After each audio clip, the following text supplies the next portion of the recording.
It is outstanding how the followers of Muhammad, even in this 21st century, continue to be in denial of all facts shown to them that contradict their Quran.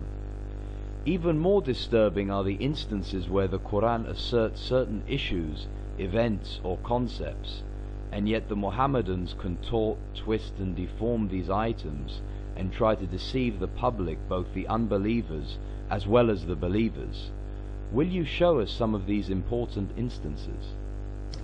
Our audience has come to realize by now the near impossibility of getting through intellectually and or academically to the followers of Muhammad concerning the subjects of Muhammad, his Quran and Hadith. We do understand the three fundamental items that prohibits them from thinking rationally, which are A. Their total and very long-term indoctrination. B. Their incredible ignorance of the Bible and other scriptures, since the Quran forbids them from investigating or studying other than the Quran. C. And the very real threat of being butchered if they contradict their elders, question their scripture, or apostatize. Although we understand their dilemma and predicament, if they are living in Muhammadan Muslim states, nonetheless, those who live and are brought up in the freedom of Western democracies have absolutely no excuse to claim ignorance or fear and remain silent.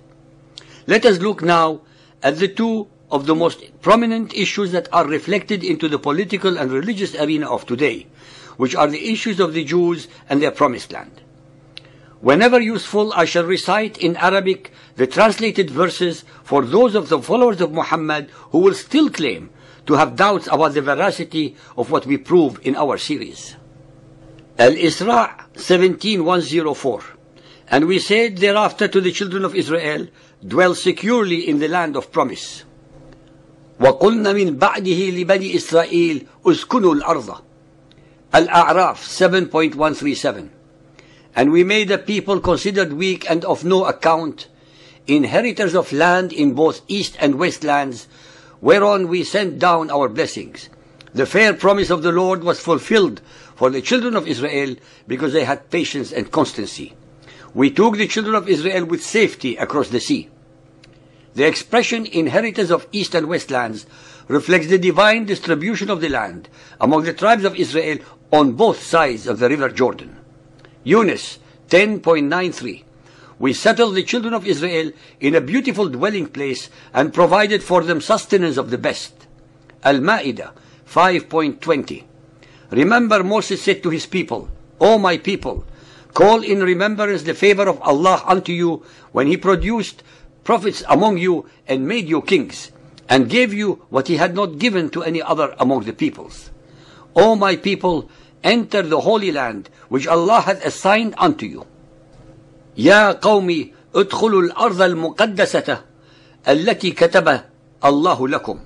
Now I would like our listeners to pay very keen attention to the following remarkable verses from two surahs and their explanations at the hands of the Muhammadan translator of the Quran. Al-Isra 17.1. Glory to Allah who did take his servant for journey by night from the sacred mosque to the furthest mosque, whose precincts we did bless in order that we might show him some of our signs, for he is the one who heareth and seeth all things. سبحان الذي أسرى بعبده ليلا من المسجد الحرم إلى المسجد الأقصى الذي باركنا حوله لنريه من آياتنا إنه السميع البصير. The translator explains that the furthest mosque must refer to the site of the Temple of Solomon in Jerusalem. Surah Al-Rum 30.2. The Roman Empire has been defeated in a land close by. غُلِبَتَ الروم في أدنى الأرض. The translator of the Quran explains to the readers these verses as follows. The remarkable defeat of the Roman Empire under Heraclius in a land close by must refer to Syria and Palestine. Jerusalem was lost in AD 614, shortly before the surah was revealed. Ladies and gentlemen, please reflect upon what has been written and spoken in the Arabic of the Quran. That Muhammad went on a night journey to the furthest mosque, which is not identified in any manner, and yet the world is deceived into believing that it had to be the Temple of Solomon on the Temple Mount in Jerusalem. As you all should know by now, the name of Jerusalem is never mentioned in the Quran. Hence, what we have here are pure myths. Let us for an instance assume that the furthest mosque is in the far-off land of Judea, Palestine.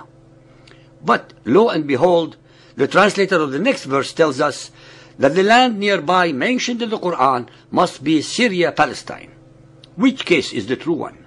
Either Jerusalem is very far or it is very near. As far as we know, it cannot be both. Now, the newest followers of Muhammad of the 21st century have moved the goalpost completely by denying the very existence of the Temple of Solomon. They are trying their worst to deny the followers of Moses, the Jews, and the followers of Jesus, the Christians, any religious or political associations with the land of Israel. If this is the case, then they have done us all a great favor by actually agreeing with us that both the Quran and Hadith are lies and falsehoods. As we mentioned before, the followers of Muhammad never miss a chance to miss shooting themselves in the mouth, because to cover up one set of lies, they need to create another set, and so on and so forth. In the end, when one unravels any part of the chain, the whole edifice of falsehoods and deception breaks down and falls in the gutter where it belonged in the first place. Hence, from both points of view, Muhammad could not have visited Jerusalem. Now we shall address the issue of the chosen people. Al-Baqarah 2.47. O children of Israel, call to mind the special favor which I, Allah, bestowed upon you, and that I preferred you to all others. وَإِنِّي فَضَّلْتُكُمْ عَلَى الْعَالَمِينَ. Al-Baqarah 2.122. O children of Israel, call to mind the special favor which I bestowed upon you, and that I preferred you to all others. وَأَنِّي فَضَّلْتُكُمْ عَلَى الْعَالَمِينَ. According to the Quran, it was Allah who preferred the children of Israel above all other peoples. It was not the Israelites, after all, who declared that they were the chosen people. Al-A'raf 7.140. Moses said, Shall I seek for you a God other than the true Allah, when it is Allah who hath endowed you with gifts above the nations? وَهُوَ فَضَّلَكُمْ عَلَى الْعَالَمِينَ. Al-Sajdah 32.23. And certainly we gave the book to Moses, so be not in doubt concerning the receiving of it. And we made it a guide for the children of Israel. And we made of them guiding lights and leaders to guide by our command, as they were patient and they were certain of our communications. In very clear Arabic verses, Allah is declaring that the Torah that He revealed to Moses was a guiding light to the Israelites and the humanity. Al-Dukhan 44.30.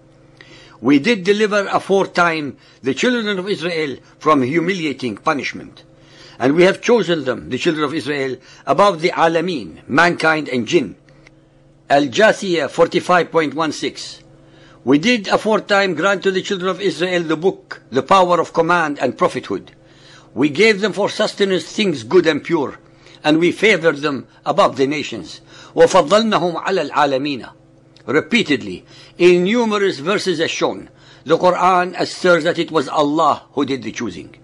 It was not the Israelites or the Jews who declared that they were the chosen people, but it was Allah, after all, who favored the children of Israel and asserted that He favored them above the nations. As usual in our series, we have pointed out the relevant, very clear verses of their Quran to disprove and put to rest the lies and deceptions perpetrated by the followers of Muhammad as they contradict their own Holy Quran.